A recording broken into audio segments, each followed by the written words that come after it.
Central library ఇప్పటి వరకు చాలా నిశ్శబ్దంగా ఉంది. కానీ ఆ విద్యార్థులందరినీ ఒక గలం గదిపింది. ఆయన చేసిన నిరాహార దీక్ష మళ్ళీ అందరినీ కూడా ఒక ఉత్సాహంగా చేసింది. మళ్ళీ గలమెత్తి తమకు న్యాయం కావాలని పోరాటానికి సిద్ధమవుతున్నారు. సో ఒక్కసారి ఆయన గురించి కావచ్చు, ఆయన కుటుంబం గురించి కావచ్చు, ఎవరి గురించి ఆలోచించలేదు. కేవలం ఒక నిరుద్యోగుల గురించి ఆలోచించి మాత్రమే దీక్ష చేపట్టిండు. చావుల చివరి అంచు వరకు కూడా వచ్చి ఉన్నారు.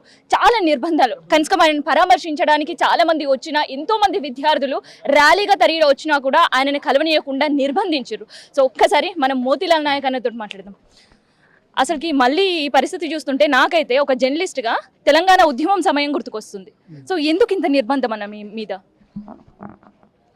ఉద్యోగాలు ఇవ్వాలన్న చిత్తశుద్ధి వాళ్ళకు ఉంటే ఫస్ట్ వచ్చిన మంత్లోనే ఇచ్చేటోళ్ళు. అది లేదు. వాళ్ళకి ఎంతసేపటికైనా మూసీ రివర్ మీద 50,000 కోట్లు పెట్టాలి. మూసీ రివర్ మీద 50,000 కోట్లు నువ్వు పెట్టడానికి నువ్వు సిద్ధమైనప్పుడు 50,000 ఉద్యోగాల మీద 50,000 కోట్లు ఎందుకు పెట్టను? నాకు ఎన్ని అప్పులు అయినాయి, రైతు బంధు వచ్చిందా రాలేదా, ఇంకోటి ఏమైందని మాకు అనవసరం. కానీ మాకు జరగాల్సింది ఏంటంటే, నువ్వు నిరుద్యోగుల గురించి 10 సంవత్సరాలు వెయిట్ చేసి ప్రభుత్వాన్ని మార్చిన తర్వాత ఫస్ట్ నెల అనుకున్నారు, 2 నెలలు అనుకున్నారు. ఎంపీ ఎమ్మెల్సీ మళ్ళీ రిప్రజెంటేషన్ ఇచ్చినారు, మళ్ళీ మీటింగ్ పెట్టినారు, మళ్ళీ ధర్నా చేసినారు. కాబట్టి ఇదంతా కరెక్ట్ కాదు.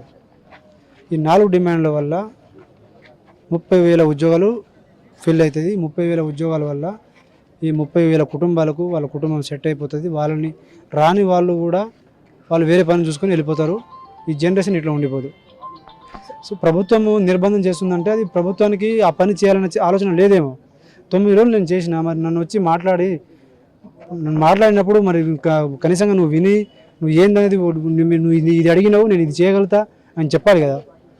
మరి వాళ్ళకి నా ప్రాణం అంటే భయం లేనప్పుడు మరి నా పని అంటే భయం ఎట్లా ఉంటుందో నేను చేసి చూపిస్తాను. ఇప్పుడు ఇప్పటి వరకు మిమ్మల్ని వచ్చి పరామర్శించడం కావచ్చు, లేదంటే ప్రభుత్వం తరఫు నుంచి ఒక్కరైనా వచ్చిన సందర్భం ఉందా? బల్మూరి వెంకట్ గారు వచ్చినారు. వచ్చి మేము ప్రభుత్వం పాజిటివ్ ఉన్నది మమ్మల్ని పంపించినారు అన్నప్పుడు, ప్రభుత్వం పాజిటివ్ ఉంది పర్మిషన్ ఇది కాదు. పాజిటివ్ ఉన్నప్పుడు నిన్ను పంపించినప్పుడు యూ కమ్ విత్ జియో 2 రోజులు లేట్ కదా. మాట్లాడడానికి ఏముంటుంది మేడం నాతో? నువ్వు ఎవరైనా సరే ఇప్పుడు మాట్లాడడానికి ఎవరితో ఏం లేవు, జీవోతోనే మాట్లాడాలి అంతే.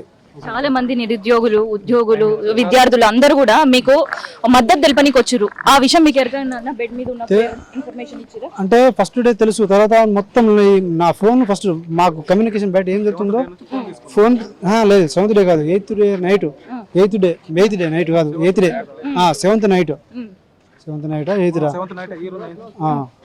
అది ఫోన్ తీసుకునేసరికి నాకు కమ్యూనికేషన్ పోయింది. కమ్యూనికేషన్ పోయినప్పుడు ప్రభుత్వం మరి 9 రోజులు అవుతుంది. 9 రోజులు చేయడం అనేది మామూలు విషయం. అది ఎట్లా చేస్తారు? ఆ టైం వరకు వెయిట్ చేసిన, ఓపిక చేసుకున్నా, ఓపిక చేసి మనం ఏమైనా అవకాశం వస్తుందా, స్పందిస్తుందా గవర్నమెంట్ అన్నట్టు మనం ప్రయత్నం చేసినాం. మరి చేయనప్పుడు నేను చచ్చిపోయి ఏం సాధిస్తానండి?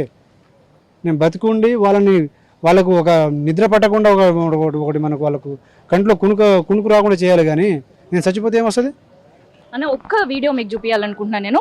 ఒక్కసారి చూస్తున్నారా? ఈ నిర్బంధం మీకోసం వీళ్ళందరూ కలవడానికి గాంధీ హాస్పిటల్ దగ్గరకు వచ్చారు అనమాట. వచ్చినప్పుడు ఇట్లాంటి నిర్బంధం ఇప్పటికీ చాలా మందికి కూడా ఒక టెన్షన్, మీ ఆరోగ్యం ఎట్లా ఉంది, ఏంది నీ పరిస్థితి అని. వాళ్ళకి అందరికి ఏం చెప్పాలనుకుంటున్నారు? టీఎస్పీఎస్సీ దగ్గర పోతే నువ్వు నిర్బంధం చేస్తే అర్థం ఉంది, లాజిక్ ఉంది. నేను హాస్పిటల్ నేను ఒక పని చేస్తున్నప్పుడు నన్ను పరామర్శ చేయడానికి వస్తున్న వాళ్ళని కూడా నువ్వు నిర్బంధిస్తే నువ్వు మనిషివా, నువ్వు మరి ఏమా అనేది నువ్వు ఆలోచించుకోవాలి. అది నీకేమైనా మైండ్ ఏమైనా పని చేస్తుందా లేదా? ఆడ ధర్నాలు చేసే ప్లేస్ కాదుగా. వస్తారు, కుదిరితే మాట్లాడతారు, లేదంటే కలుస్తారు. అది కదా ఆడ జరిగేది.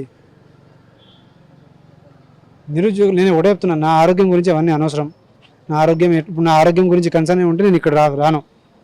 ఇప్పుడు ఇక్కడ నుంచి కూడా వీళ్ళకి చెప్పి ఇక్కడ నుంచి టీం చేసి మళ్ళీ కలుస్తూ మొత్తం మొబిలైజ్ చేస్తూ మళ్ళీ దీని మీద ఒక కార్యాచరణ అనేది ప్రకటిస్తున్నాం. తెలంగాణ ఉద్యమంలో ఒక శ్రీకాంతాచారిని పోగొట్టుకున్నాం, అది ఇంకా జ్ఞాపకం అందరి మధ్యలో వెళ్తుంది. ఇప్పుడు నీ పరిస్థితి ఏంది, ఎట్లుంటదని చాలా మంది కూడా ఒక టెన్షన్. ఏం చెప్పాలనుకుంటున్నారు వాళ్ళకి? నేను బతుకుతా, వీళ్ళ ఆశయాలను వీళ్ళ ఏవైతే ఆశయాలు ఉన్నాయో వాళ్ళ ఆశయాలు బతికించడం కోసమైనా భగవంతుడు నన్ను బతికిస్తాడు. సో చూస్తున్నారు కదా, ఇవాళతో ఈ ఉద్యమం ఆగిపోలేదు. నిరుద్యోగుల ఉద్యమం ఈ దీక్షతో ఇంకొంచెం ముందుకు పోబోతుంది. సో ఒక 2 రోజుల తర్వాత వీళ్ళ కార్యాచరణ కూడా ప్రకటించబోతున్నారు. వాళ్ళ డిమాండ్లు న్యాయమైన డిమాండ్లు. ఎందుకంటే ఇవాళ వీళ్ళు ఏదో గొంతమ కోరికలు కోరుతలేరు. ప్రభుత్వం, సర్కారు, కాంగ్రెస్ సర్కారు ఏదైతే మాటలు, డిమాండ్లు, హామీలు ఇచ్చి గవర్నమెంట్లోకి వచ్చిందో అవే డిమాండ్లు నెరవేర్చాలని మాత్రమే వీళ్ళు చేస్తున్న దీక్ష, ఈ ఉద్యమం. చాలా మంది కూడా వీళ్ళకి మద్దతుగా కదిలి రాబోతున్నారు. సో ఇది ప్రెసెంట్ హెల్త్ కి సంబంధించి కావచ్చు, తదుపరి కార్యాచరణకు సంబంధించిన ఇన్ఫర్మేషన్.